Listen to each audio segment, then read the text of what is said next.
ថ្ងៃនេះខ្ញុំនឹងមកឆ្លើយតបចំពោះសំណួរមួយដែលកូនសិស្សគាត់បានសួរតាក់ទងជាមួយនឹងភាពខុសប្លែកគ្នារវាង gerund ហើយនិង present continuous ថាតើទាំងពីរនេះមានលក្ខណៈខុសគ្នារបៀបណាដែរយើងមកមើលទៅលើ gerund សិនខ្ញុំនឹងឲ្យឧទាហរណ៍អ្នកទាំងអស់គ្នាតាក់ទងជាមួយនឹង gerund ប៉ុន្តែមុននឹងឈានដល់ឧទាហរណ៍ខ្ញុំសូមបញ្យល់តាក់ទងជាមួយនឹង gerund បន្តិចដែល gerund ហ្នឹងគឺមានន័យថា verb បូកជាមួយនឹង ing នៃកិរិយាសព្ទបូកជាមួយនឹង ing ដែលថ្នាក់ពាក្យរបស់វាឬក៏ function របស់វាហ្នឹងគឺជា noun គឺជានាមហើយ gerund ហ្នឹងយើងអាចប្រើប្រាស់បាននៅខាងដើមល្បះនៅពេលដែលយើងប្រើប្រាស់នៅខាងដើមល្បះមានន័យថាវាដើរតួគឺជាប្រធាននៅក្នុងល្បះគេហៅថាជា subject នៅក្នុងល្បះហ្នឹងឧទាហរណ៍ listening to music is my favorite គេនិយាយថាការស្ដាប់តន្ត្រីគឺជាពីពេញចិត្តគឺជាអីដែលខ្ញុំចូលចិត្តតែខ្ញុំស្រឡាញ់អញ្ចឹងណាអញ្ចឹងនៅក្នុងហ្នឹងពាក្យ listening មកពី listen បូកជាមួយនឹង in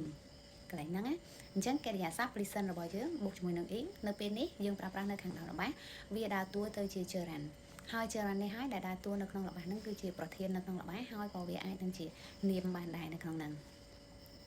ដែលឡែកយើងអាចនិយាយមួយទៀតគឺ I like reading books I like reading books យើងឃើញនៅក្នុងនេះតើកិរិយាសព្ទ book និង ing ស្ថិតនៅខាងដើមឬក៏នៅកណ្ដាលល្បះយើងមើល I like reading books មានន័យនៅក្នុងនេះគឺកិរិយាសព្ទរបស់យើងដែលបូកជាមួយនឹង ing គឺនៅកណ្ដាលល្បះហើយយើងអាចវិភាគមើលឬក៏សង្កេតមើលទៅថា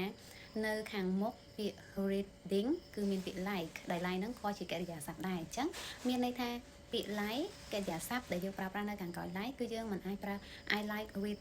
books បានទេនៅក្នុងហ្នឹងបើកិរិយាសព្ទទី2ដែលយើងប្រើប្រាស់នៅខាងក្រោយ main verb របស់យើងគឺយើងត្រូវបន្ថែម ing អញ្ចឹងពាក្យ reading នេះហើយដែលគេហៅថាជា gerund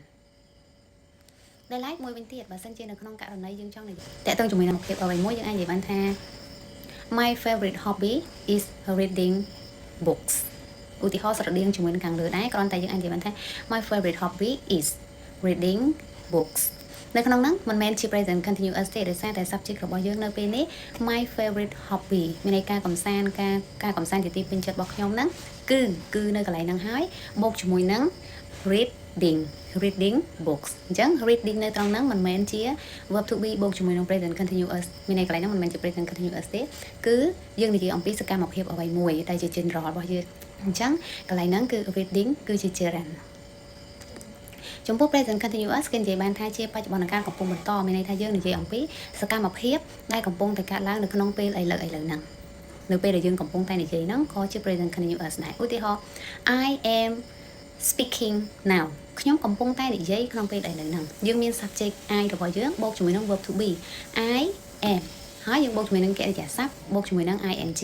កន្លែងហ្នឹងគឺជា present continuous ហើយដោយឡែកយើងមានពាក្យ now នៅខាងក្រោយគឺជា time expression ដែលបញ្ជាក់អំពីពេលវេលាថានៅពេលណាគឺនៅពេលឥឡូវហ្នឹងអញ្ចឹងខ្ញុំកំពុងតែនិយាយឥឡូវនេះមួយវិញទៀត my brother is eating dinner បងប្រុសឬក៏ប្អូនប្រុសរបស់ខ្ញុំហ្នឹងកំពុងតែញ៉ាំអាហារពេលល្ងាចអញ្ចឹងនៅក្នុងហ្នឹងគឺយើង subject របស់យើងនៅពេលនេះគឺ my brother ដែលយើងអាចជំនួយពាក្យ he បានដោយសារតែកន្លែងហ្នឹងគឺជាពុរិស័ក្តិទី3ឯកវចនៈហើយគាត់គឺជាមនុស្សប្រុសអញ្ចឹងយើងអាចជំនួយពាក្យ he អញ្ចឹង verb to be ដែលយើងប្រើប្រាស់នៅខាងក្រោយគឺ is he is ក៏ my brother is eating នៅត្រង់នេះគឺ eat ជាកិរិយាសព្ទហើយយើងបូកជាមួយនឹង ing ឬហើយបូកជាមួយនឹង dinner គាត់ឬក៏បងប្រុសរបស់ខ្ញុំឬក៏បងប្រុសរបស់ខ្ញុំកំពុងតែញ៉ាំអាហារពេលល្ងាចអញ្ចឹងពីឧទាហរណ៍ខាងក្រោមហ្នឹងគឺជា present continuous